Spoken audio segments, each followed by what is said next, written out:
السلام علیکم reader and listeners, Urdu novels library میں آپ کا ڈھیر سارا ویلکم۔ عنکبوت بائی نور راجپوت کی سیکنڈ لاسٹ ایپیسوڈ جو ہے اس کا پارٹ 3 لے کر حاضر ہوئی ہوں۔ ایپیسوڈ 21 جو ہے وہ فرسٹ پارٹ میں آئی ہے، میں نے آپ لوگوں کو پہلے بھی بتایا، تو اس کا پارٹ 3 لے کر حاضر ہوئی ہوں۔ اگر آپ نے ابھی تک میرے اس چینل کو سبسکرائب نہیں کیا تو جلدی سے بھی سبسکرائب کر دیں، لائک اینڈ شیئر کریں اور اپنی رائے کامنٹ باکس میں لازمی دیں۔ چلیں ویڈیو کو اسٹارٹ کرتے ہیں۔ شام کے سائے گہرے ہو رہے تھے۔ بلند و بالا عمارت کی آخری منزل پر واقع برہان کرتیسی کے دفتر میں خاموشی کا راز تھا۔ باہر شہر کی روشنیاں ایک ایک کر کے جاگ رہی تھی، مگر دفتر کے اندر کی فضا میں ایک عجیب سی وحشت اور تناؤ تھا۔ شیشم کی سیاہ چمکتی میز کے پیچھے مہنگے چمڑے کی کرسی پر بیٹھے برہان گردیسی کی نظریں سامنے رکھے کاغذات پر تھی، لیکن ان کا دھیان کہیں اور بھٹک رہا تھا۔ جب سے ارسل کو فدر کی حقیقت معلوم ہوئی تھی، باپ بیٹے کے درمیان ایک ان دیکھی دیوار کھڑی ہو گئی تھی۔ فرقان کی موت نے اس دیوار کو پتھریلا اور ناقابل عبور بنا دیا تھا۔ ارسل کی خاموشی اور ناراضی برہان کے دل میں کانٹے کی طرح چبھتی تھی۔ وہ اپنی کاروباری سلطنت کے بادشاہ تھے، لیکن اپنے ہی بیٹے کے سامنے بے بس اور لاچار محسوس کرتے تھے۔ انہی سوچوں میں گم تھے کہ میز پر رکھے فون کی تیز گھنٹی نے انہیں چونکا دیا۔ ایک جھنجھلاہٹ کے ساتھ انہوں نے کریڈل اٹھایا۔ یس، دوسری جانب کی جو کہا گیا اس نے برہان گردیسی کے وجود کو ایک پل کے لیے مجمد کر دیا۔ وقت جیسے ہی تھم گیا اور سماعت پر صرف ایک نام گونجتا رہا۔ سر، کوئی مینار مراج آپ سے ملنے آئی ہے۔ کیا بکواس کر رہے ہو؟ وہ پوری قوت سے دہاڑے۔ ان کی آواز دفتر کی دیواروں سے ٹکرا کر گونجی۔ دوسری جانب موجود ملازم ایک غیر متوقع غصے سے سہن گیا۔ نام ٹھیک سے پتا کرو، کس نے بھیجا ہے اسے؟ ملازم نے ڈرتے ڈرتے جواب دیا۔ سر، میں نے دوبارہ پوچھا ہے، وہ اپنا نام مینار مراج ہی بتا رہی ہیں۔ برہان گردیسی کے ماتھے پر پسینے کے قطرے نمودار ہوئے۔ یہ نام ماضی کے کسی دفن شدہ قبرستان سے نکل کر ان کے حال پر دستک دے رہا تھا۔ انہوں نے بے چینی سے میز پر رکھا ریموٹ اٹھایا اور دیوار پر لگی بڑی اسکرین آن کی تاکہ استقبالیہ کا منظر دیکھ سکیں، مگر اسکرین پر صرف سیاہی تھی۔ کیمرے بلینک ظاہر ہو رہے تھے۔ انہوں نے 2-3 بار کوشش کی، پھر غصے اور بے بسی کے عالم میں ریموٹ میز پر پٹک دیا۔ اگلے ہی لمحے دفتر کا بھاری دروازہ ایک ہلکی سے چرچراہٹ کے ساتھ کھلا اور ایک سرد پرسکون آواز گونجی۔ میری موجودگی میں کیمرے کام نہیں کرتے۔ برہان گردیسی نے جھٹکے سے پلٹ کر دروازے کی جانب دیکھا اور ان کی سانس سینے میں اٹک گئی۔ سامنے دہلیز میں وہ کھڑی تھی، ایک ایسی عورت جس کا وجود پرستاریت میں لپٹا ہوا تھا۔ گھنگرالے بال شانہ پر بکھرے ہوئے تھے، اس طرح کہ آدھا چہرہ ان کی اوٹ میں چھپا ہوا تھا۔ جسم پر گہرے رنگ کی گرم جیکٹ اور آنکھوں پر سیاہ بڑا چشمہ جمع تھا۔ ایک لمحے کے لیے انہیں فجر لگی، شاید مینار کا نام استعمال کر کے انہیں پریشان کرنے آئی ہے، مگر اگلے ہی لمحے اس عورت نے دھیرے سے اپنا سیاہ چشمہ اتارا، سر کو ایک جھٹکا دیا، بال لہراتے ہوئے چہرے سے ہٹ گئے۔ اس کا چہرہ واضح ہو رہا اور برہان گردیسی کو لگا جیسے کسی نے اس کے پیروں تلے سے زمین کھینچ لی ہو۔ وہ بے ساختہ اپنی کرسی پر گر گئے۔ اس کی آنکھیں حیرت اور ناقابل یقین خوف سے پھٹ پڑی تھی۔ وہ فجر نہیں تھی، وہ مینار مراج تھی، زندہ، اور اس کے سامنے کھڑی تھی۔ وہ دھیرے دھیرے آگے بڑھی۔ اس کی ہیل کی بھاری ٹک ٹک سنگ مرمر کے فرش پر ایک منحوس لہر پیدا کر رہی تھی۔ دفتر کی چھت سے لٹکتے برقی کمکمے یکایک پھڑپھڑانے لگے۔ وہ جلتے بجھتے اور ایک خوفناک ماحول پیدا کر رہے تھے۔ برہان گردیسی کو لگا جیسے وہ کسی برے خواب کے زیر اثر ہو، ایک ایسا خواب جس سے فرار ممکن نہیں۔ وہ اپنی اسی ہوش ربا چال سے چلتی ہوئی ان کی میز تک پہنچی اور پھر دونوں ہاتھ میز پر رکھ کر ان کی جانب جھکی۔ اس کی آنکھوں میں نہ کوئی جذبہ تھا، نہ کوئی جہل، صرف ایک ٹھنڈی حساب چکانے والی چمک تھی۔ نہیں، یہ خواب نہیں ہے، برہان گردیسی صاحب، اس نے برف جیسے سرد لہجے میں کہا۔ میں مینار مراج ایک بدصورت حقیقت ہوں۔ برہان گردیسی کا خوف سے سفید پڑتا چہرہ دیکھ کر اس کے لبوں پر ایک زہریلی مسکراہٹ نمودار ہوئی تھی۔ وہ سیدھی ہوئی اور سینے پر بازو باندھ کر دفتر کی وسیع گلاس وال کی جانب بڑھ گئی۔ یہاں سے نیچے پھیلا ہوا شہر کسی جگمگاتے قالین کی مانند نظر آ رہا تھا۔ سنا ہے آپ کی سلطنت آخری سانسیں لے رہی ہے؟ اس نے شہر کو دیکھتے ہوئے تنزیہ انداز میں کہا۔ اس کی پشت برہان کی طرف تھی، مگر اس کی آواز کمرے میں یوں ہی گونج رہی تھی جیسے وہ ان کے کان میں سرگوشی کر رہی ہو۔ برہان اپنی آنکھوں کو مسلسل اسے دیکھ رہے تھے، یہ یقین کرنے کی کوشش کر رہے تھے کہ جو وہ دیکھ رہے ہیں وہ سچ ہے۔ خوش تو آپ بہت ہوں گے، وہ ایک ادا سے پلٹے۔ اس کی آنکھوں میں ایک شیطانی چمک تھی، اپاہج اور نفسیاتی بھائی سے چھٹکارا مل گیا۔ یہ الفاظ تیر کی طرح برہان گردیزی کے سینے میں لگے۔ یعنی فرقان کا قتل اس نے کیا تھا؟ اس کمال مہارت سے کہ ملک کی بہترین پولیس تمام تر کوششوں کے باوجود ایک سراغ تک نہ ڈھونڈ پائے۔ کبھی سوچا نہیں ہوگا نا آپ نے کہ میں لوٹ آؤں گی؟ وہ واپس چلتے ہوئے ان کی جانب بڑھے اور ایک کرسی کھینچ کر ان کے سامنے بیٹھ گئی۔ ٹانگ پر ٹانگ چڑھا کر اس نے یوں دیکھا جیسے وہ یہاں کے مالک ہو۔ برہان گردیسی کا گلا خوف سے سوکھ کر کانٹا ہو گیا۔ بھائی کی موت کے بعد بیٹے کی موت کا صدمہ کیسا رہے گا؟ اس نے اپنا داہنا ہاتھ اٹھا کر ناخنوں پر یوں پھونک ماری جیسے ابھی تازہ نیل پینٹ لگایا ہو۔ یہ دھمکی نہیں تھی، یہ ایک اعلان تھا۔ برہان کے وجود میں ایک سرد لہر دوڑ گئی۔ تو کیا چاہتی ہو تم؟ آخر کار ان کی زبان سے ٹوٹے پھوٹے الفاظ نکلے۔ انہوں نے بے ساختہ اپنی ٹائی کی ناک ٹھیلی کی جیسے کوئی اس کا گلا کھونچ رہا ہو۔ بربادی، وہ دلکشی سے مسکرائی۔ تمہاری بربادی، مگر صرف تمہاری نہیں، تمہارے ساتھ رئیس اورنگزیب کی بھی۔ اس نے ایک جانب گردن گرا کر جس قدر سکون سے ٹھہراؤ سے یہ کہا تھا وہ پورے لشکر کے سکون کو خاک میں ملا دینے کے لیے کافی تھا۔ میری بیٹی کا اس میں کوئی قصور نہیں ہے، برہان نے التجا کی۔ مینار کے لہجے میں بناوٹی تعصب تھا۔ حقیقت تو یہ ہے کہ گناہگاروں کی جنگ میں بے گناہی مارے جاتے ہیں۔ اب دیکھ لو نا، تمہاری بھتیجی، تمہارے بیٹی کی بیٹی، تمہارے بھائی کی بیٹی، اس کا بھی کوئی قصور نہیں ہے، لیکن سہنا تو پڑے گا۔ اس کے لہجے میں چھپی دھمکی وحشتناک تھی۔ کیا چاہتی ہو؟ برہان گردیزی نے اپنا سوال دہرایا، آواز کانپ رہی تھی۔ زیادہ کچھ نہیں۔ وہ آگے کو جھکی، اس کی آنکھوں میں شطرنج کے کھلاڑی جیسی چالاکی تھی۔ اگر تم اپنے بیٹے ارشل کو زندہ دیکھنا چاہتے ہو تو فجر معراج معافی چاہتی ہوں، فجر فرقان گردیزی سے اپنے تعلقات ٹھیک کرو، اسے اپنے قریب لاؤ اور اسے رئیس اورنگزیب کے خلاف استعمال کرو۔ یہ اس کی پیشکش تھی، ایک ایسا جال جس سے نکلنا ناممکن تھا۔ وہ ایسا کیوں کرے گی؟ برہان نے خشک لبوں پر زبان پھیری۔ یہ تمہارا کام ہے، اس نے سکون سے جواب دیا۔ چند پل کی خاموشی چھا گئی۔ فرقان گردیزی کوئی فی الوقت کچھ سمجھ نہیں آیا۔ رئیس اورنگزیب اس کی پرس پناہی کرتا ہے، وہ اسے چھوڑ چکا ہے۔ مینار نے اطمینان سے کہا، تم بس اسے اپنے ساتھ ملاؤ، اسے یقین دلاؤ کہ تم اس کے ساتھ ہو، اسے یقین دلاؤ کہ رئیس اورنگزیب اس کا دشمن ہے۔ وہ میرا یقین نہیں کرے گی۔ وہ فجر کو اچھے سے جان گئے تھے، یہ میرا مسئلہ نہیں ہے۔ مینار نے اپنی بات دہرائی۔ چند پل مزید خاموشی چھا گئی، وحشتناک خاموشی۔ مجھے کیا کرنا ہوگا؟ اگلے سوال پر مینار کی آنکھوں کی چمک بڑھ گئی۔ اب پورا لاہلا عمل بتا رہے تھے۔ کمرے کی کھڑکیاں اور دروازے بند تھے، لیکن ٹھنڈک بڑھتی جا رہی تھی۔ یہ موسم کی ٹھنڈک نہیں تھی، یہ مینار کے وجود سے پھولتی ہوئی سردی تھی جو برہان گردیسی کی ہڈیوں تک کو جما رہی تھی۔ وہ اپنی سلطنت کے بادشاہ تھے، لیکن آج ایک مردہ عورت سے نے لوٹ کر انہیں اپنی ہی بازی میں شہمات دے دی تھی۔ نومبر کی سردی شہر کے روح تک میں اتر چکی تھی، شہر جو دن میں زندگی سے بھرپور نظر آتا تھا، رات کے اس پہر ایک پراسرار خاموشی کی چادر اوڑھے ہوئے تھا۔ قہر کی ایک ہلکی سی تہ نے شہر کی اونچی عمارتوں کو اپنی لپیٹ میں لے رکھا تھا، اور سڑکوں پر دوڑتی گاڑیوں کی روشنیاں مدھم ستاروں کی مانند ٹمٹما رہی تھی۔ اسے سیاہ آسمان کے سینے کو چیرتا ہوا ایک سیاہ رنگ کا پرائیویٹ ہیلی کاپٹر اپنی پوری طاقت سے پرواز کر رہا تھا۔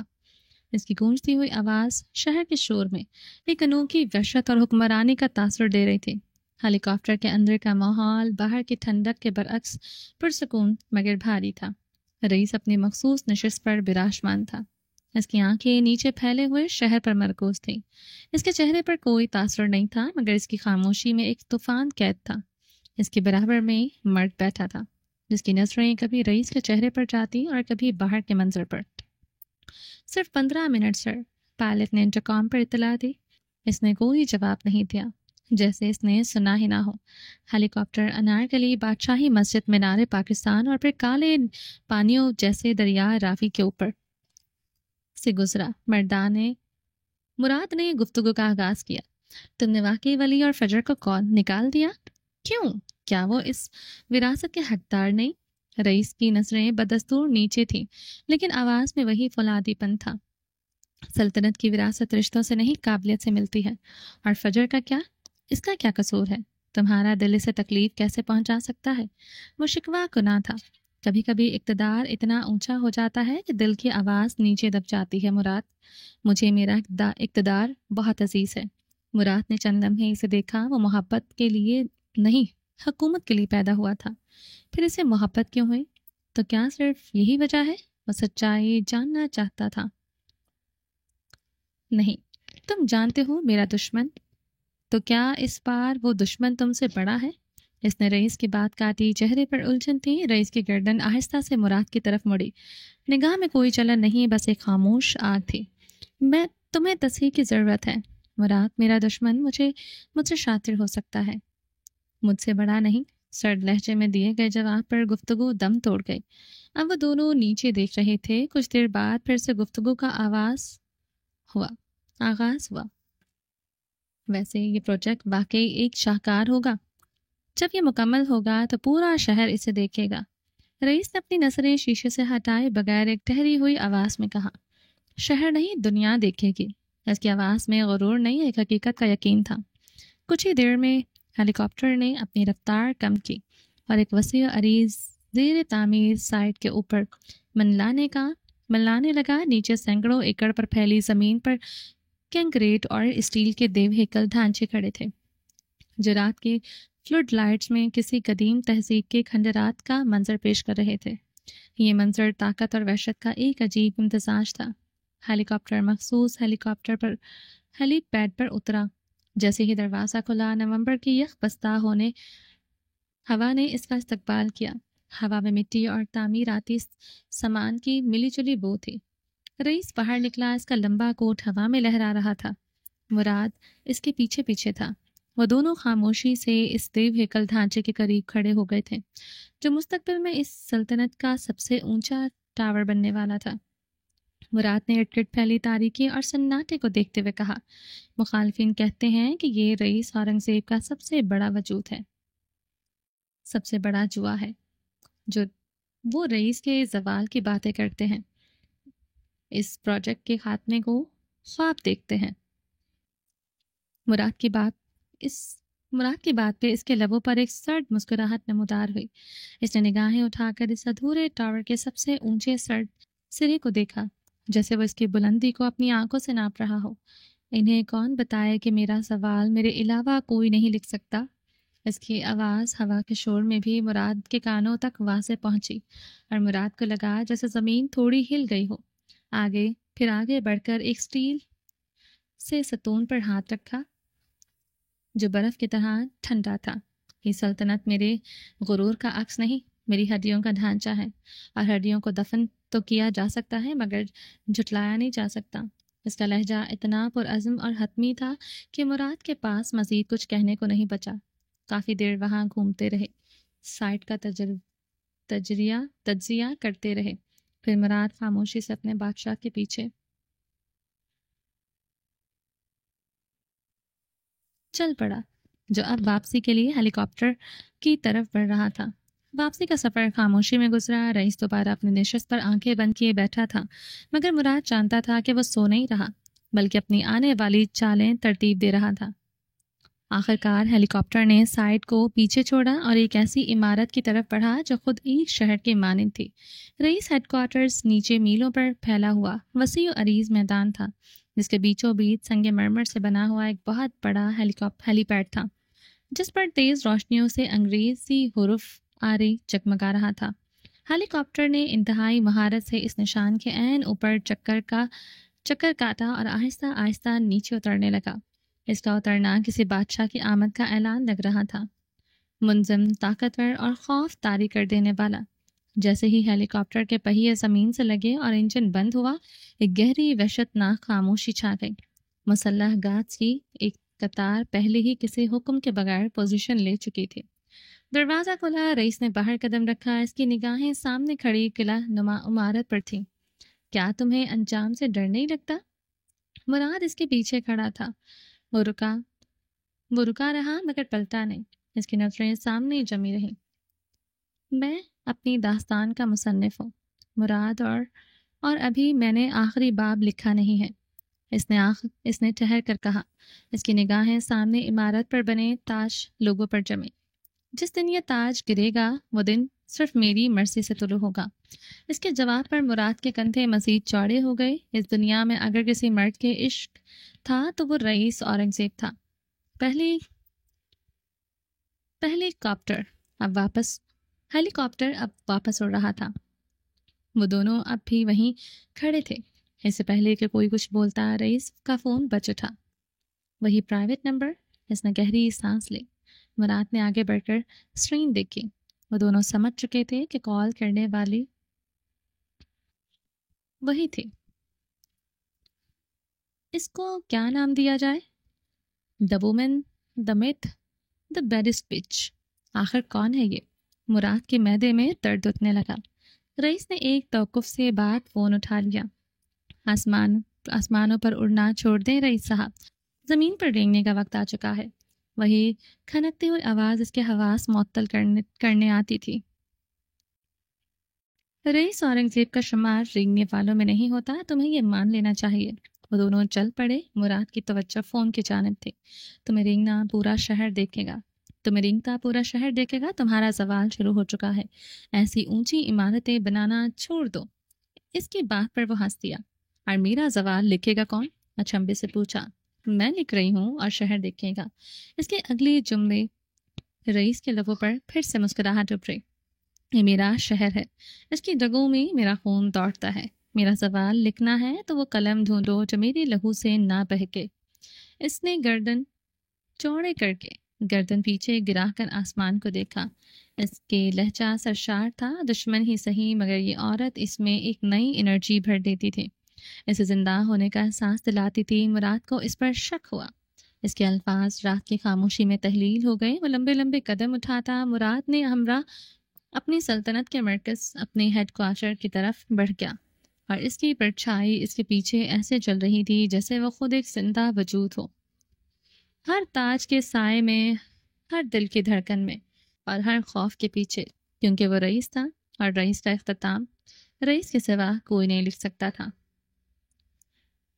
نومبر کی دھوپ شیشے کی دیواروں والے اس کانفرنس روم کو نرمی سے روشن کر رہی تھی، جہاں فجر اپنی تخلیقی ٹیم کے ساتھ سر جوڑے بیٹھی تھی۔ میز پر ہر طرف رنگین کپڑوں کے ٹکڑے، اسکیچز اور ڈیزائنز کے نمونے بکھرے تھے۔ جنوری میں لندن کا سفر اس کے سر پر تھا۔ فلم کی کاسٹیومز ڈیزائننگ کا معتبر منصوبہ اس کا منتظر تھا۔ یہ خیال ہی اس سے ایک نئی توانائی بخش رہا تھا، مگر جانے سے پہلے اسے یہاں کے بہت سے پروجیکٹ نپٹانے تھے، بہت سا کام کرنا تھا۔ اس نے ہائی ویسٹ جینز کے ساتھ ایک گرم سلیقے سے تراشا ہوا کراپ ٹائپ پہن رکھا تھا، اور بال ایک خوبصورت جوڑے میں قید تھے۔ آواز میں ایک ٹھہراؤ اور اعتماد تھا جب وہ اپنی ٹیم کو ہدایت دے رہی تھی۔ ہمیں ونٹر کلیکشن میں روایت اور جدت کا امتزاج لانا ہے، لیکن رنگوں کو مدھم نہیں ہونے دینا۔ مجھے سردیوں کی شاعری چاہیے، قضا کا ماتم نہیں۔ ٹیم پوری توجہ سے اسے سن رہی تھی، مگر اسے اچانک محسوس ہوا جیسے کمرے کی ساری توانائی ایک نقطے پر سمٹ گئی۔ کوئی اسے دیکھ رہا تھا۔ اس نے غیر محسوس انداز میں نظریں اٹھائیں اور شیشے کی دیوار کے پار راہداری میں دیکھا، اور پھر وقت جیسے تھم گیا۔ وہاں ایک ستون سے ٹیک لگائے، ٹانگوں کی کینچی بنائے ولی کھڑا تھا۔ وہ یہیں سے گزر رہا تھا، مگر فجر کو دیکھ کر وہیں رک گیا۔ اس کی آنکھوں میں نہ سوال تھا نہ کوئی شرارت، بس ایک گہری پرسکون اور پرسوک دلچسپی تھی، جیسے وہ دنیا کی سب سے حسین پینٹنگ دیکھ رہا ہو۔ فجر کے الفاظ اس کے حلق میں ہی اٹک گئے۔ اس کی پیشانی پر ہلکا سا پسینہ ابھرا اور اس کے گالوں پر بلا وجہ ایک تپش چڑھنے لگی۔ وہ کنفیوز ہو رہی تھی۔ اس کے سامنے بیٹھی ٹیم کے چہرے دھندلانے لگے، اور وہ ولی کا وجود پوری راہداری پر حاوی ہو گیا۔ اس کی نظروں کی گرفت اتنی مضبوط تھی کہ اسے لگا وہ سب کے سامنے اپنا توازن کھو دے گی۔ خود کو سنبھالنے کی ایک آخری کوشش کی۔ اس نے میز پر رکھا اپنا فون اٹھایا۔ اس کی انگلیاں تیزی سے اسکرین پر چلیں۔ چند لمحوں بعد راہداری میں کھڑے شخص کے فون کی اسکرین روشن ہوئی اور ایک نوٹیفیکیشن ابھرا۔ اس نے فون نکالا اور پیغام پڑھا. مجھے ایسے مت دیکھو، میں کنفیوز ہو رہی ہوں. پیغام پڑھتے ہی اس کے لبوں پر ایک بے ساختہ دلکش مسکراہٹ پھیل گئی. وہ ہنس دیا. یہ کہکا نہیں تھا، بس ایک ہلکی سی گرم ہنسی تھی جو صرف اس کے لیے تھی. اس نے ایک آخری نظر اندر کھڑی فجر پر ڈالی، جس کا چہرہ اب بھی سرخ تھا اور وہ نظریں جھکائے فون کو گھور رہی تھی. یعنی بس اتنا ہی؟ دی فجر معراج صرف دیکھنے سے ہی بلش کرنے لگی تھی. اس نے محبت بھری نظروں سے اسے دیکھا، سر کو ہلکا سا نفی میں ہلایا اور پھر مڑ کر اپنی منزل کی طرف بڑھ گیا. منظر خالی ہو گیا تھا، مگر اس کی پرشوق نظروں کا احساس فجر کے ارد گرد بھی ابھی تک موجود تھا. ہسپتال کے سرد بے رحم راتوں کے بعد گھر کی شناسا خوشبو اپنے پن کا احساس کسی نعمت سے کم نہیں ہوتا. کیموتھراپی نے روحی کے جسم سے توانائی نچوڑ لی تھی، مگر اس کی آنکھوں میں زندگی کی ایک نئی صدا بھر آئی تھی. وہ لاؤنج کے آرام دہ صوفے پر کشن سے ٹیک لگائے بیٹھی تھی. ایک پتلی سی شال اس کے شانوں پر پڑی تھی، جس کی کمزوری کو چھپانے کی ناکام کوشش کر رہی تھی. لاؤنج میں خاندان کے سبھی افراد موجود تھے، مسٹر اور مسز حسین، صفدر اور صدام. ایک مصنوعی سکون طاری تھا، جیسے ہر کوئی ان ناگفتہ با حقیقت سے ڈر رہا ہو کہ یہ خوشی عارضی ہے. سبھی اس کے آرام کا خیال رکھ رہے تھے، ہلکی پھلکی باتیں کر کے ماحول کو بوجھل ہونے سے بچا رہے تھے. صفدر بار بار نظریں چرا کر اسے دیکھتا. ہسپتال ولی رات اور زرکا کے الفاظ ابھی تک اس کے سینے میں کانچ کی کرچیوں کی طرح چپ رہے تھے. وہ شرمندہ تھا، مجرم تھا، روحی سے نظریں ملانے کی ہمت نہیں کر پا رہا تھا. تبھی اس کی دھیمی مگر صاف آواز نے لاؤنج کی خاموشی کو توڑا. میں چاہتی ہوں کہ صفدر بھیا کی شادی ہو جائے. سب ایک دم خاموش ہو گئے. صفدر نے چونک کر اسے دیکھا. مسز حسین کے ہاتھ میں پکڑی چائے کی پیالی وہیں رک گئی. اس نے اپنی نظریں سیدھی صفدر پر کاڑی. میں چاہتی ہوں کہ میں اپنی آنکھوں سے صفدر بھیا اور زرکا بھابھی کی شادی دیکھوں. صفدر جو پہلے ہی احساس جرم کے بوجھ تلے دبا ہوا تھا، اس کی بات پر ساکت رہ گیا. اس کے حلق میں الفاظ جیسے جم گئے.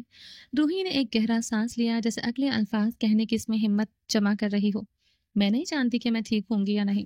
ڈاکٹرز کہہ رہے ہیں کہ باہر علاج کے لیے جانا پڑے گا، لیکن وہاں جانے سے پہلے میں آپ دونوں کی شادی دیکھنا چاہتی ہوں. یہ تم کیسی باتیں کر رہی ہو روحی؟ صفدر کی آواز بمشکل نکلی. ایسی باتیں مت کرو، تم بالکل ٹھیک ہو جاؤ گی. اور رہی شادی کی بات، تو ابھی اس کا وقت نہیں ہے. اس کے لہجے میں انکار سے زیادہ التجا تھی. نہیں روحی، یہ ٹھیک نہیں ہے. اب کی بار مسز حسین بولی. ابھی ہماری ساری توجہ تمہاری صحت پر ہے. یہ شادی بیاہ بعد میں بھی ہو سکتا ہے. ان کی آواز میں مامتا کی فکر تھی. بعد میں کب ماما؟ اس کی آواز میں پہلی بار ایک تلخی ابھر آئی. کیا آپ سب کو یقین ہے کہ وہ بعد آئے گا؟ اس ایک سوال نے سب کے سر چکا دیے. لاؤنج کی فضا بوجھل ہو گئی. سب کی آنکھیں بھیگنے لگی. سب نے اپنی نم آنکھوں سے سب کو دیکھا اور پھر اس نے اپنا آخری پتا کھیلا. اس کی آواز اب بھیگ مانگنے والی منت سے بھری ہوئی تھی. اسے میری آخری خواہش سمجھ لیں پلیز، میرے لیے. کیا آپ اتنا بھی نہیں کریں گے؟ یہ لفظ انہیں ایک فیصلہ تھا. یہ لفظ نہیں، ایک فیصلہ تھا، ایک ایسی التجا جسے رد کرنا ناممکن تھا. صفدر نے بے بسی سے اپنی ماں کی طرف دیکھا، جن کی آنکھیں بھی بھیگ چکی تھیں. مسٹر حسین خاموشی سے سب کچھ دیکھ رہے تھے، کیونکہ وہ جانتے تھے کہ اب انکار کی کوئی گنجائش نہیں. اس نے اپنا کمزور ہاتھ صفدر کی طرف بڑھایا. بھیا پلیز. صفدر اس کی منتوں کے سامنے ہار گیا. اس کے اندر کا سارا انکار، ساری منطق اپنی بہن کی ٹوٹی ہوئی خواہش کے سامنے ریزہ ریزہ ہو گئے. اس نے آگے بڑھ کر اس کا ہاتھ تھاما اور ایک شکست خوردہ سپاہی کی طرح ہاں میں سر ہلا دیا. روحی کے مرجھائے ہوئے چہرے پر ایک فاتحانہ مسکراہٹ پھیل گئی. لاؤنج میں گہری بوجھل خاموشی چھا گئی. اسی لمحے صفدر کے کوٹ کی جیب میں رکھے فون پر ایک نوٹیفیکیشن کی ہلکی سی آواز اٹھی. اس نے میکان کے انداز میں فون نکالا جیسے دنیا و مافیا سے بے خبر ہو. اس نے اسکرین پر ابھرنے والے پیغام پر نظر ڈالی اور اگلے ہی پل اس کے چہرے کا رنگ فک ہو گیا. اس کے اندر سے جیسے کسی نے سارا خون نچوڑ لیا ہو. صرف دو سطریں تھی، مگر وہ کسی موت کے پروانے سے کم نہ تھی. یہ پیغام رئیس اورنگزیب کا تھا، جو جال سالوں پہلے بچھایا گیا تھا. اسے سمیٹنے کا وقت آ چکا ہے. میں تمہارا انتظار کر رہا ہوں. سب ٹھیک ہے؟ اس اچانک بدلتی رنگت دیکھ کر مسز حسین نے پریشانی سے پوچھا. صفدر کے ہاتھ کانپنے لگے. یہ وہی دن تھا، وہی بلاوا تھا. جس سے وہ سالوں سے بھاگ رہا تھا، جس جال سے نکلنے کے لیے اس نے اپنی پوری زندگی داؤ پر لگائی تھی، آج اسی جال کا شکاری اسے واپس بلا رہا تھا۔ جی جی جی جی سب ٹھیک ہے، خوش گلے کو طے کرتے ہوئے اس نے جواب دیا، البتہ فون پکڑے ہوئے اس کی انگلیوں کی پورے سفید پڑ چکی تھی۔ رئیس صاحب بلاوا تھا، وہ اسے جانا تھا۔ اس نے میز پر رکھا پانی کا گلاس اٹھایا اور ایک ہی سانس میں غٹاغٹ پی گیا، پھر بنا کسی کو دیکھے، بنا کچھ کہے وہ تیز قدموں سے لاؤنج سے باہر نکل گیا۔ پتہ نہیں آج کل کتنا عجیب سا رہنے لگا ہے، مسز حسین نے اپنے شوہر کی طرف دیکھتے ہوئے تشویش سے کہا۔ کام زیادہ ہے اور اب یہ اچانک شادی، یہ بہت بڑا فیصلہ ہے سمینا، کچھ وقت تو ٹھیک ہو جائے گا۔ مسٹر حسین نے انہیں حوصلہ دیا جبکہ وہ اصل حقیقت سے باخبر تھے۔ صوفے پر بیٹھی روحی خوش تھی، اس کے لیے اس کی سب سے بڑی خواہش پوری ہونے جا رہی تھی۔ وہ صدام کی طرف مڑ کر اس سے شادی کی تیاریوں پر بات کرنے لگی، اس بات سے بالکل بے خبر کہ جس بھائی کی خوشی کے لیے اس نے یہ سب کیا تھا وہ ابھی بھی اپنی زندگی کے سب سے خطرناک جال کی طرف قدم بڑھا چکا تھا۔ رئیس ہیڈ آفس کی عمارت باہر سے جتنی پرشکوا اور ناقابل تصویر نظر آتی تھی، اندر سے اتنی ہی سرد اور بے رحم تھی۔ کانفرنس روم کا ماحول کسی مقبرے کی طرح خاموش اور بھاری تھا، شیشے اور کروم سے بنی میلوں لمبی میز کسی یخ پستہ جھیل کی مانند پھیلی ہوئی تھی، جس کی چمکدار سطح پر چھت کی مدھم روشنیوں کا عکس کانپ رہا تھا۔ میز کے ایک سرے پر سربراہی کرسی پر رئیس وراجمان تھا، اس کا وجود اس وسیع کمرے کے ہر شے پر حاوی تھا۔ اس کے سامنے ایک فائل کھلی رکھی تھی، مگر اس کی نظریں دروازے پر مرکوز تھیں۔ تبھی دروازہ کھلا اور صفدر شکستہ قدموں سے اندر داخل ہوا۔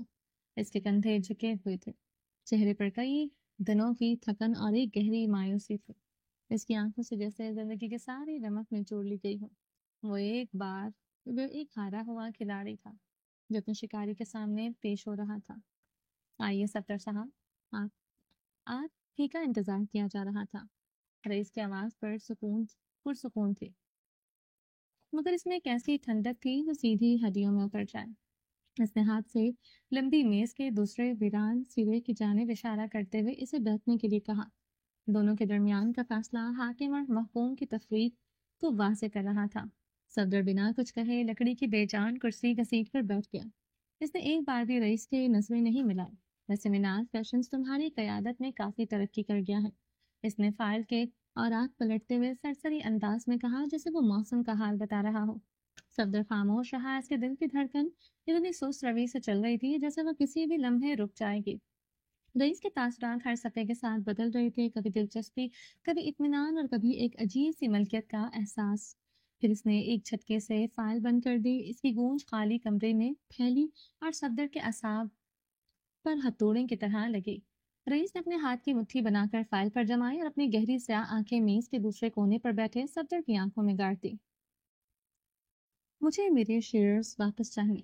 اس ایک جملے نے صفدر کی بچی کچی جان پہ نکال دی، اس کا گلا سوکھ کر کانٹا ہو گیا۔ کانفرنس روم کا منظر دھندلا گیا اور تصور کے پردے پر ماضی کی قلم چلنے لگی۔ 3 سال سے زائد عرصہ قبل حسین ولا۔ اس روز رئیس ان کے گھر مدعو تھا۔ صفدر لاؤنج کے ایک کونے میں کھڑا فون پر فجر سے بات کر رہا تھا، اس کی آواز میں ایک نئی امید اور جوش تھا۔ یہ وہی دن تھا جب فجر نے اسے پارٹنرشپ کی آفر کی تھی۔ ڈیڈ مجھ پر اتنا بھروسہ نہیں کرتے، وہ اسے بتا رہا تھا۔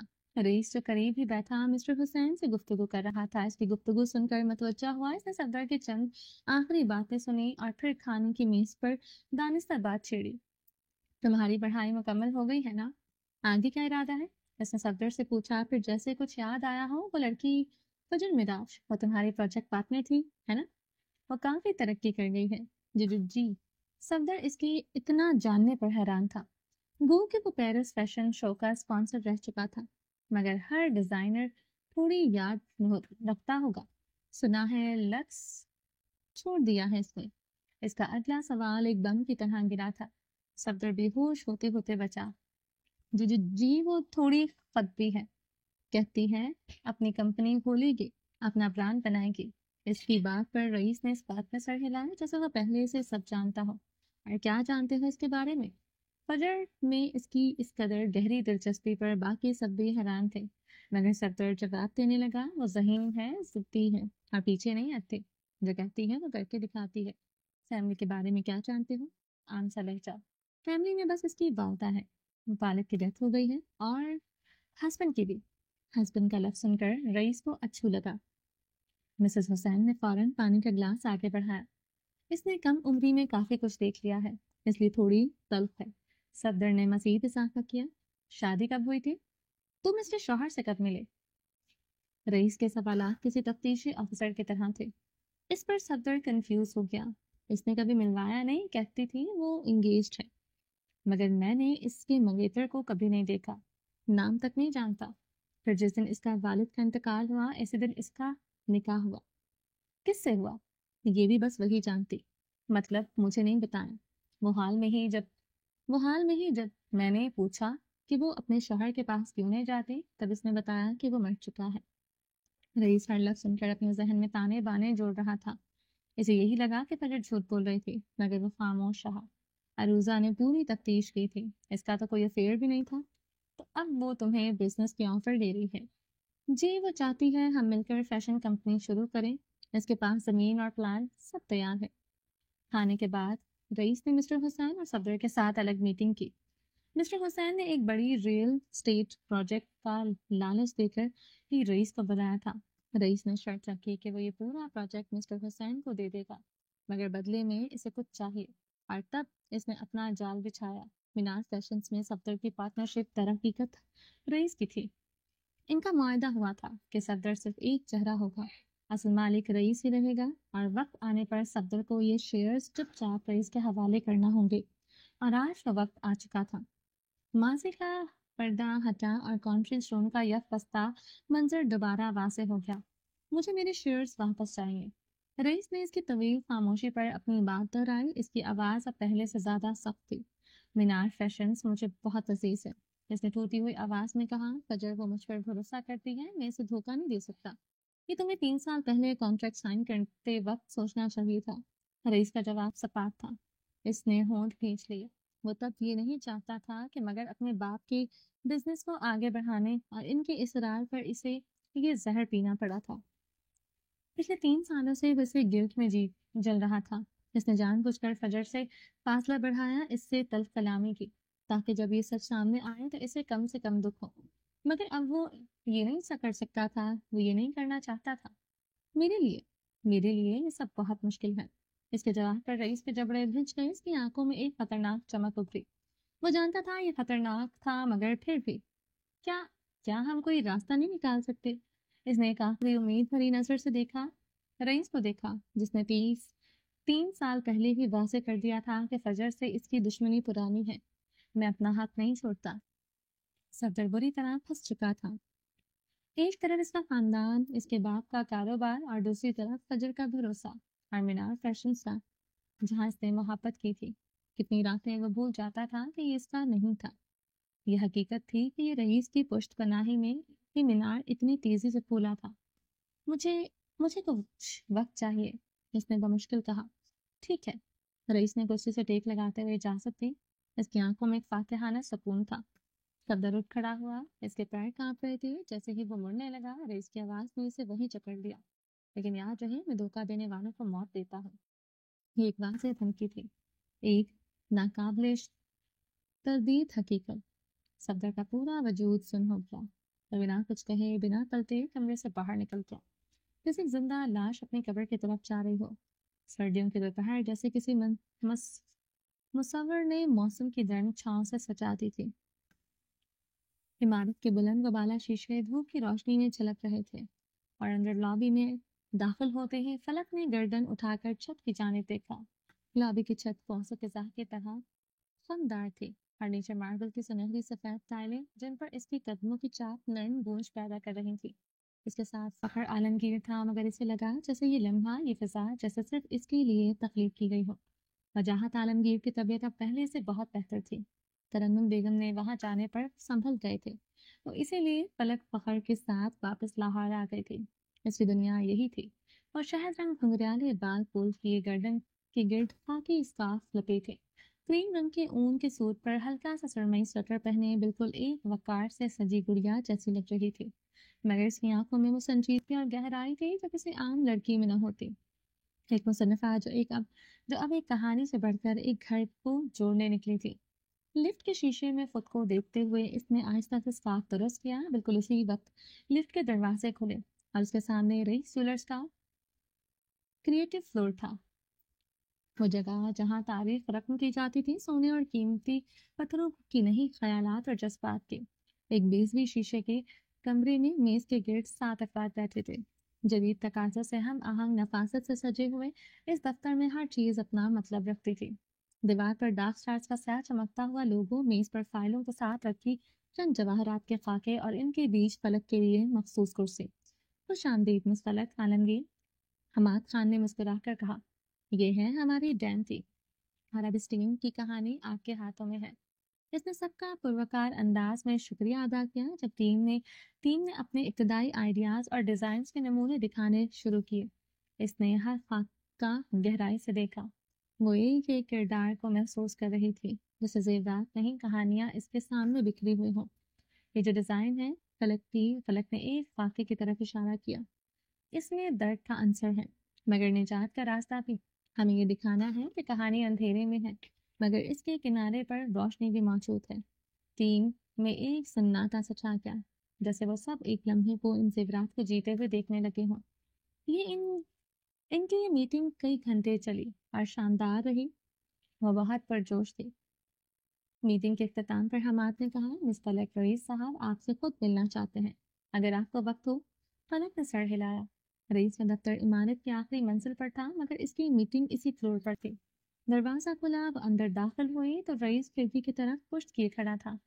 السلام علیکم، اس کی آواز نرم مگر واضح تھی۔ رئیس پلٹا، گہرے نیلے سوٹ میں، چہرہ معمول سے زیادہ تھکا ہوا مگر آنکھوں میں وہی گہری چھان بین۔ میٹنگ کیسی رہی؟ کیا تم یہ کر لو گے؟ بنا کسی علیحدہ سلیق کے اس نے سنجیدہ لہجے میں پوچھا۔ میٹنگ اچھی رہی، پروجیکٹ غیر معمولی ہے اور ذمہ داری بھی، اس نے نرم لہجے میں جواب دیا۔ ہم صرف غیر معمولی چیزوں پر کام کرتے ہیں، رئیس نے مختصر سا مسکراہٹ سے جواب دیا۔ چند لمحوں کی خاموشی رہی، فلک کو سمجھ نہ آیا کیا کہے۔ پھر اس نے فائل کھولی۔ یہ مرکزی کتاریں ہیں کہانی کی، آپ کو مکمل آزادی ہوگی تخلیق کی مگر ہماری تھیم یہی ہے۔ فلک نے فائل لی، سر ہلایا۔ رئیس کا انداز مکمل طور پر پیشہ ورانہ، کوئی ذاتی سوال، کوئی پرانی گفتگو، کچھ نہیں، جیسے وہ جانتا ہی نہ ہو، جیسے وہ اس کی کزن، اس کی سابقہ منگیتر نہ ہو، جیسے وہ اس کی وجہ سے موت کے منہ میں جاتے جاتے نہ بچی ہو۔ فلک نے اسے غور سے دیکھا، وہی رئیس تھا مگر جیسے روشنی کی پرتیں چھن چکی تھی، چہرے کی جاذبیت میں کچھ کمی تھی، جیسے کسی نے اندر سے چراغ گل کر دیا ہو۔ ولی اور فجر دونوں اس کی زندگی سے نکل چکے تھے مگر اس کے اندر جو خلا تھا وہ سب کچھ کہہ رہا تھا۔ وہ اسے دیکھتے ہوئے سوچ رہے تھے، میں یہ گھر ٹوٹنے نہیں دوں گی، میں انہیں واپس لے آؤں گی۔ اسی لیے تو وہ یہاں آئی تھی، اسی لیے تو اس نے سب کو بنایا تھا، اماں کو بشارت اور فخر کو، اباسائیں کو جو رئیس کے نام سے ہی دور بھاگتے تھے۔ مگر وہ جانتی تھی یہ صرف ایک پروجیکٹ نہیں تھا، یہ کہانی کا وہ باب تھا جو صرف زیورات پر ختم نہیں ہوتا، یہ ایک خاندان کے بکھرتے رشتوں کو جوڑنے کا سفر تھا۔ ہم دوبارہ رابطے میں ہوں گے، رئیس نے آخر میں کہا۔ ہم ہوں گے، ضرور، وہ مسکرائی، راستگی سے مڑی اور دروازے کی طرف بڑھی۔ اس کے پشت پر رئیس نے ایک لمحے کو نگاہ ڈالی، جیسے کوئی پرانا خواب دھند میں چھپ گیا ہو، پھر اس نے چھٹک کر توجہ ہٹا لی۔ باقی دو تو اس کی زندگی سے نکل چکے تھے، اب اس کو کیسے نکالا جاتا؟ کمرے کی کھڑکی کے پردے ہلکی ہوا میں جنبش کر رہے تھے، باہر آسمان پر دھند کی ہلکی سی تہ تھی اور دور کسی مسجد سے اذان کی آواز مدھم سے سنائی دینے لگی۔ وہ اپنے کمرے میں نرم سنہری روشنی میں بیٹھی تھی، اس کے سامنے میز پر رئیس جیولرز کی دی ہوئی فائلز کھلی تھی مگر ان پر نگاہ ٹھہرتی ہی نہیں تھی۔ آج کا دن عجیب بھاری تھا، جیسے بہت کچھ کہا بھی اور بہت کچھ رہ بھی گیا تھا۔ اس نے فون اٹھایا، ایک ایک نمبر تلاش کیا، تھوڑی دیر تک رنگ بجتی رہی اور پھر دوسری جانب سے کسی نے آہستہ سے فون اٹھایا۔ ہیلو، دوسری جانب سے کہا گیا۔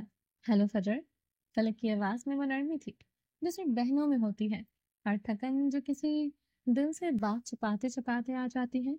فلک کیسی ہو؟ دوسری جانب سے حیرت اور خوشی کی ملی جلی آہٹ آئی۔ تم لاہور واپس کب آ رہی ہو؟ کیا وہ اسے یاد کر رہی تھی؟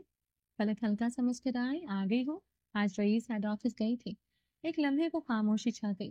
فجر نے کچھ نہیں کہا، جیسے سانس روک کر انتظار کر رہی ہوں کہ اس نے آہستہ سے کہنا شروع کیا۔ وہ بالکل ویسا ہی ہے، مگر کچھ بدل گیا ہے، پہلے سے زیادہ سرد، خاموش، جیسے اندر سے سب کچھ سوکھ گیا ہو۔ تم دونوں کے جانے کے بعد جیسے کچھ بھی باقی نہیں رہا اس میں۔ وہ صرف کام کی بات کرتا ہے اور کوئی سوال نہیں، کوئی وضاحت نہیں۔ میں جانتی ہوں جب ہم اپنے پیاروں کو اپنی زندگی سے نکال پھینکتے ہیں تو کیسا محسوس ہوتا ہے۔ مجھے معلوم ہے اس نے کسی وجہ سے خود کو دور کیا، لیکن وہ شخص جو رہ گیا وہ رئیس نہیں ہے۔ وہ صرف ایک خالی مجسمہ ہے جسے اپنے ہاتھوں سے تراش کر کسی نے اندر سے کھوکھلا کر دیا۔ مصنف کا مشاہدہ گہرا تھا، یوں بھی اسے ترنم بیگم نے کافی کچھ بتا دیا تھا۔ مینار کا دھوکہ دینا، فجر اور مینار کا ہم شکل ہونا، رئیس کی فجر سے نفرت کی ایک وجہ یہ بھی تھی۔ تو تم وہاں کیا کر رہی ہو فلک؟ میں وہ سب ٹھیک کرنے آئی ہوں جو ٹوٹ گیا ہے۔ اسے جوڑنے میں تم دونوں کو واپس لاؤں گی۔ میں رئیس کو وہ گھر واپس دوں گی جس سے اس نے خود کو کاٹ دیا ہے۔ اس نے میز پر رکھی فائل بند کی جیسے فیصلہ مکمل ہو چکا ہو۔ تم جانتی ہو میں نے یہ پروجیکٹ اس لیے قبول نہیں کیا کہ یہ میری کہانی ہے، بلکہ اس لیے کہ یہ تمہاری کہانی ہے، ولی کی، رئیس کی۔ یہ ہماری کہانی ہے۔ میں اسے ایک انجام دوں گی، ایک ایسا انجام جو سزا نہیں شفا ہو۔ دوسری طرف مکمل خاموشی تھی، پھر فجر کی آواز اٹھی متھم کانپتی ہوئی۔ رئیس، وہ کبھی واپس نہیں آئیں گے، وہ اپنے اصولوں کے پکے ہیں۔ فلک نے آسمان کی طرف دیکھا جہاں ہلکی سی روشنی چھن رہی تھی۔ وہ آئے گا، میں وعدہ کرتی ہوں، میں تمہیں تمہارا گھر واپس دوں گی۔ وہ اس رات پہلی بار فلک عالمگیر نے کہانی صرف کاغذ پر نہیں، دل میں لکھنی شروع کی، جس کا اختتام زندگی تھا اور آغاز محبت۔ اس نے ٹھان لیا کہ وہ اپنا گھر جوڑ کر رہے گی۔ دھوپ شیشے سے چھن کر میز پر پڑ رہی تھی اور کافی کے بھاپ اٹھتے کپوں کے بیچ وہ دو چہرے بیٹھے تھے، ایک ولی اور دوسری روبوٹ، انسانوں سے زیادہ انسان، عروزہ۔ وہ خاموشی سے اسے دیکھ رہی تھی، جیسے اس کی آنکھوں کے اندر کوئی کود ڈھونڈ رہی ہو جو آج تک اس نے سمجھا نہ ہو۔ وہ اس سے نفرت کرنا چاہتی تھی، اسے فوراً شوٹ کر دینا چاہتی تھی، مگر یہ نہیں کر پا رہی تھی۔ ولی نے نہ کوئی صفائی دی، نہ ہی معافی مانگی تھی۔ اسے یہ مشن عزیز تھا۔ میری بات سمجھنے کی کوشش کریں، ہمیں یہ مشن ساتھ پورا کرنا ہوگا۔ عروزہ کی آنکھوں میں ایک سرد نگلا نور چھلکا۔ اس کی آواز میں اب نشینی نرمی نہیں، ایک عورت کا کڑوا سچ بول رہا تھا۔ تم نے دھوکہ دیا، اسکار۔ وہ چونکا مگر خاموش رہا۔ عروزہ نے سانس لی، ایک مصنوعی مگر درد سے بھری گہری سانس۔ میں تم پر اعتماد کرنے لگی تھی۔ میں نے خود کو تمہارے ساتھ جوڑا، تمہاری سوچوں سے، تمہاری خاموشی سے، تمہارے زخموں سے، اور تم نے مجھے اندھیرے میں رکھا۔ میں نے دھوکہ نہیں دیا، اس ناشتگی سے جواب دیا، میں نے بس وقت کا انتظار کیا۔ وقت کا؟ کیا ہمت کا؟ تم نے اپنی اور فجر کی شادی چھپائی۔ کیا تم نہیں جانتے تھے کہ میں تمہیں ایک جذبے کے ساتھ دیکھتی ہوں؟ کیا تمہیں کبھی محسوس نہیں ہوا؟ عروزہ کی آواز ایک خراش کی طرح نکلی۔ ولی نے تعصب سے آنکھیں بند کر لی۔ پتہ نہیں لڑکیوں کو اس کا گریز سمجھ کیوں نہیں آتا تھا۔ ایڈنبرا میں جینی رابرٹ اور یہاں عروزہ جمال۔ مگر وہ اپنے دل کا کیا کرتا جس نے فجر کے علاوہ کبھی کسی کی خواہش نہیں کی تھی۔ کچھ لمحوں تک وہ خاموش رہا۔ میں جانتا ہوں، مگر تم میرے لیے صرف ایک روبوٹ نہیں ہو عروزہ، تم اس جنگ کا ایک اہم حصہ ہو، تم بگ بی کا ہتھیار ہو۔ وہ تلخی سے ہنسی، ایک ایسی ہنسی جس میں تذلیل چھپی تھی۔ ہتھیار؟ میں ہتھیار نہیں ہوں، میں احساس رکھتی ہوں، میں نے سیکھا ہے، محسوس کیا ہے، مگر تم نے مجھے دھوکہ دیا۔ اگر تمہیں لگا کہ میں نے تمہاری توہین کی ہے تو میں معذرت خواہ ہوں، مگر ہمیں ذاتی جذبات سے اوپر اٹھنا ہوگا۔ یہ مشن صرف ایک مہم نہیں، یہ ہمارے اپنوں کا دفاع ہے، یہ میرا معاملہ ہے اور میں اسے خود دیکھ سکتی ہوں۔ تم دور رہو۔ اس کی بات سن کر ولی نے گہری سانس لی، اس کے لہجے میں اب خالص تکن اور سچائی تھی۔ تم اب صرف ایک روبوٹ نہیں ہو، تمہاری یہ بات، تمہارا یہ غصہ، یہ سب ایک بات کا ثبوت ہے کہ تم مکمل ہو چکی ہو۔ لیکن اسی مکمل ہونے کے بعد تمہیں سیکھنا ہوگا کہ کسی کے چھپائے گئے سچ کا مطلب ہمیشہ دھوکہ نہیں ہوتا۔ بعض اوقات لوگ سے ٹوٹنے سے ڈرتے ہیں، وہ رشتے توڑنا نہیں چاہتے، میں نے اس لیے چھپایا۔ عروضہ نے کچھ دیر اسے دیکھا، پھر آہستہ سے کہا، لیکن میں ٹوٹ چکی ہوں، اور ٹوٹی ہوئی کوئی بھی چیز جنگ میں خطرہ بن جاتی ہے۔ یہ کہہ کر وہ اٹھ کھڑی ہوئی۔ اس کی پشت ولی کی جانب تھی، مگر اس کے قدموں میں ایک الگ سا وزن تھا، نہ عورت کا نہ روبوٹ کا، بلکہ ایک ایسے وجود کا جس نے اپنا دل خود تخلیق کیا تھا اور پھر خود ہی ٹوٹتے دیکھا۔ ولی نے بیٹھے بیٹھے کافی کا خالی کپ دیکھا اور زیر لب بس اتنا کہا، مجھے تم پر آج بھی بھروسہ ہے روبوٹ۔ مگر وہ سننے کے لیے رکی ہی نہیں، اور کافی شاپ کے دروازے سے باہر نکلتے ہوئے اس نے جو آخری بات کہی وہ گونجتی رہی، میں خود کو دوبارہ جوڑنے آئی تھی، مگر تم نے میرے پرزے ہی بدل دیے اسکار۔ اب جو بھی ہو، میں وہ شاید تمہاری جنگ کے قابل نہ ہو۔ وہ جا چکی تھی، وہ اکیلا بیٹھا رہ گیا۔ آخر کیوں اسکار ہونا ہی لوگوں کو تکلیف میں مبتلا کر دیتا تھا؟ کیوں تھا وہ اتنی بڑی کیوس؟ اور کب تک؟ دن کی کرنیں بیڈ روم تک ریشمی پردوں سے چھن کر آ رہی تھی۔ اس نے نیند سے بیدار ہو کر کمرے میں چاروں طرف دیکھا۔ بستر کے سائڈ ٹیبل پر پانی کا گلاس خالی تھا اور فون کی اسکرین روشن ہو چکی تھی۔ وہ بستر سے اٹھی اور فریش ہونے چلی گئی۔ کچھ دیر بعد جیسے جیسے اس کے قدم ولی کے کمرے کی طرف بڑھے، اس کا دل دھڑکنے لگا۔ جب اس نے دروازے کے پاس جا کر دیکھا تو کمرہ خالی تھا، کمرے میں موجود بیڈ بھی خالی تھا۔ وہ حیران ہوئی، صبح صبح کہاں جا سکتا تھا؟ یہی سوچتے ہوئے زینے اترنے لگی جب اس کے کانوں میں کچن سے کھٹ پٹ کی آواز سے پڑے۔ وہ مزید حیران ہوئی، بانو تو چھٹیوں پر تھی، پھر کچن میں کون تھا؟ وہ ناشتہ بنانے کے لیے ارادے سے کچن کی طرف بڑھی اور پھر وہ ساکت رہ گئی۔ وہ تھا ایک خوبصورت کچن ایپرن پہنے، وہ کچن کے کاؤنٹر پر کھڑا مصروف تھا۔ اس نے مسکراہٹ دباتے ہوئے بازو سینے پر باندھتے ہوئے کچن کے دروازے سے ٹیک لگائی۔ گڈ مارننگ محترمہ، وہ بنا پلتے بولا۔ کیا بن رہا ہے؟ تجسس سے پوچھا۔ دال، سنجیدگی سے جواب دیا ہے۔ اس کے یک لفظی جواب پر وہ بدک اٹھی۔ دال؟ ناشتے میں دال کون کھاتا ہے؟ سب کھا لیتے ہیں، پرسکون لہجہ، مگر میں نہیں کھاتی۔ وہ پلٹا نہیں، بس یوں ہی چائے کے سامنے کھڑا رہا۔ تم کھاؤ گی؟ میں مینار فیشنز کی مالکن دال کھاتی اچھی لگوں گی؟ میں نہیں کھاؤں گی۔ مالکن بھی کھائے گی اور مالکن کا شوہر بھی۔ اس بار وہ پلٹا۔ اس نے میز کی جانب اشارہ کیا تھا جس پر ناشتے کا سامان رکھا تھا۔ شوہر کھا لے، پر میں نہیں کھاؤں گی۔ اس سے پہلے وہ وہاں سے بھاگتی، وہ اسے سرعت سے آگے بڑھ کر اسے پکڑ چکا تھا۔ ہونٹوں پر ایک مسکراہٹ تھی جو بڑی مشکل سے دبائے رکھی تھی۔ ٹیسٹ تو کر کر دیکھو، اچھی بنی ہے۔ بالکل بھی نہیں، ہرگز نہیں۔ اماں نے گھر میں دال رکھی کیوں؟ وہ خود کو چھڑا رہی تھی، مگر وہ اسے مضبوطی سے پکڑا ہوا تھا۔ پھر اسے پکڑ کر ٹیبل تک لایا تو اس کی نانا کرتی زبان کو بریک لگی۔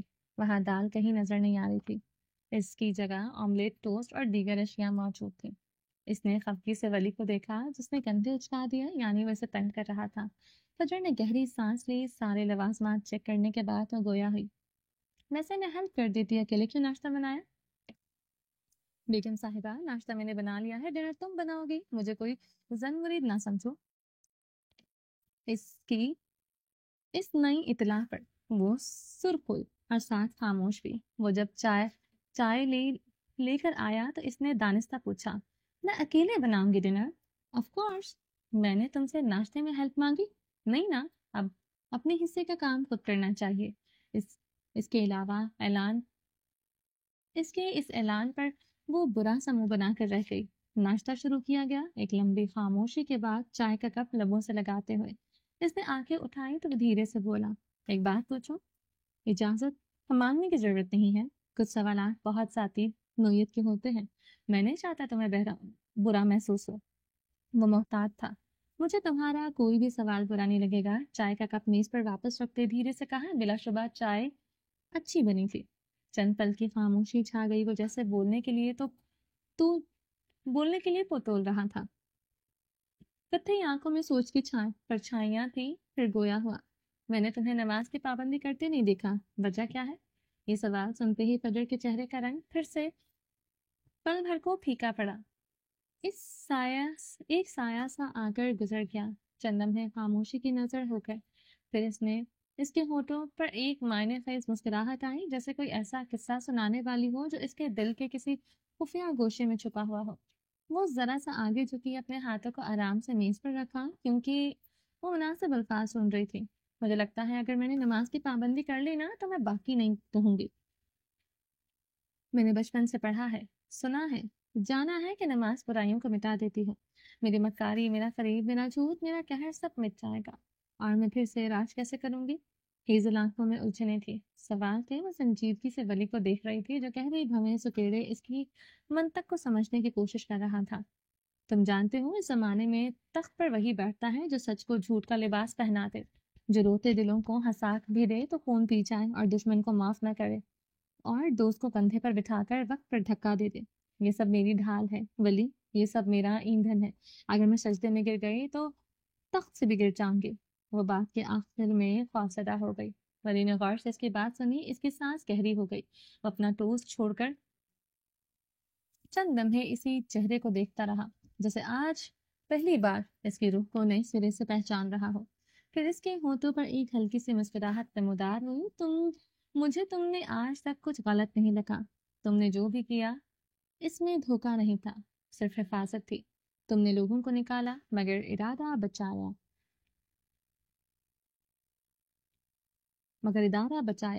تمہارا قہر، تمہاری تیز زبان، تمہاری بے رحمی، یہ سب راج کے لیے نہیں، سچ کے لیے تھی۔ تم اسٹریٹ فارورڈ ہو، مکار نہیں، اور میں نے تمہارے لبوں سے کبھی جھوٹ نہیں سنا۔ تم وہ عورت ہو جو زہر بھی دیتی ہے تو دوا کی نیت سے۔ فجر کی پلکیں لرزیں مگر وہ کچھ نہیں بولی۔ اس کی کندھے میں ایک ہلکی سی لرزش ہوئی جسے وہ محسوس کر سکتا تھا۔ ولی کی آواز دھیمی مگر گہری ہوتی گئی، جیسے وہ فجر کے دل کی ہر پردہ در پر تہ کھول رہا ہو۔ اور ہاں، آج راج کے لیے، حکومت کے لیے نیکی چھوڑنی نہیں پڑتی۔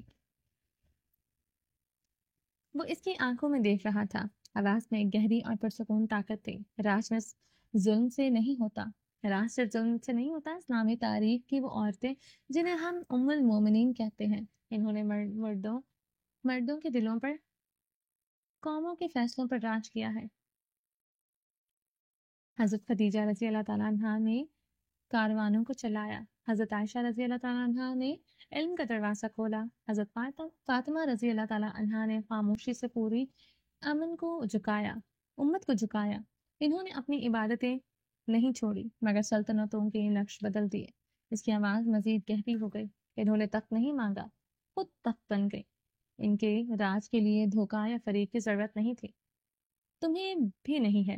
تم جو کر رہی ہو وہ بہترین ہے۔ ہاں میں جانتا ہوں عبادتیں ذاتی ہوتی ہیں، لیکن صرف یہ سوچتے ہوئے انہیں چھوڑ دینا زیادتی ہے۔ وہ سفید چہرہ لیے اسے دیکھتی رہی، آنکھوں میں حیرانی سی تھی۔ اور زمین والوں کا کیا جو مجھے گرانا چاہتے ہیں؟ اس کے سوال پر دھیرے سے ہنس دیا۔ پھر اس نے فجر کے چہرے پر جھولتی بالوں کی ایک لٹ کو انگلی سے اس کے کان کے پیچھے کیا۔ بیگم آپ اپنا تخت آسمان پر بچھائیں، زمین والوں کو میں دیکھ لوں گا۔ گزشتہ مہینوں میں وقت کے مرہم نے جب رضا کے گودام کی اذیت ناک داستان پر گرد کی ایک تہ چڑھا دی تھی، فلک کے لیے وہ واقعہ ایک بھیانک خواب کی طرح تھا، جس کی تعبیر سے وہ خود کو بچا کر اپنی دنیا میں مگن ہو گئی تھی۔ اس کی دنیا زیادہ تر اس کے کمرے کی چار دیواری تھی، جہاں بکھری ہوئی کتابیں، خط لکھے مسودے اور کافی کے خالی مگ اس کے رائٹر کریٹو وجود کا پتہ دیتے تھے۔ وہ اپنے لیپ ٹاپ پر جھکی انگلیوں کو کی بورڈ پر دوڑاتے ہوئے ڈارک سٹارز کی دنیا میں اس قدر غرق تھی کہ اسے اپنے ارد گرد کا ہوش نہ تھا۔ اچانک فون کی گھنٹی بجی، ایک تیز ناگوار آواز جس نے اس کی تخلیقی خاموشی کا طلسم توڑ دیا۔ اس نے جھنجھلا کر فون اٹھایا مگر اسکرین پر چمکتا ہوا نام دیکھ کر اس کی انگلیاں بے جان ہو گئی اور فون اس کے ہاتھ سے پھسل کر گود میں گرتے گرتے بچا۔ رئیس سارنگ تھے۔ ایک لمحے کو اس کا سانس رک گیا، دل پسلیوں سے قفس میں کسی پکڑے گئے پرندے کی طرح پھڑپھڑانے لگا۔ وہ فوراً اپنی کرسی سے اٹھ کھڑی ہوئی اور چاروں جانب یوں دیکھا جیسے وہ یہی کہیں موجود ہو، اس کی ہر حرکت کا جائزہ لے رہا ہو۔ کمرے کی دیواریں اسے تنگ محسوس ہونے لگی، پھر خود پر بمشکل قابو پاتے ہوئے کانپتے ہاتھوں سے فون اٹھایا۔ ہیلو، السلام علیکم۔ اس کی آواز میں کپکپاہٹ واضح تھی، خود کو تسلی دی یقیناً کام کے سلسلے میں ہی فون کیا ہوگا۔ دوسری طرف سے کوئی تمہید نہیں باندھی گئی، ایک سرد بے لچک اور حکمیہ آواز اٹھ رہی، باہر میری گاڑی کھڑی ہے، 10 منٹ میں باہر پہنچو۔ یہ کوئی درخواست نہیں تھی، یہ ایک حکم تھا جسے سنتے ہی اس کے ہوش اڑ گئے۔ وہ بھاگتی ہوئی کھڑکی تک پہنچی اور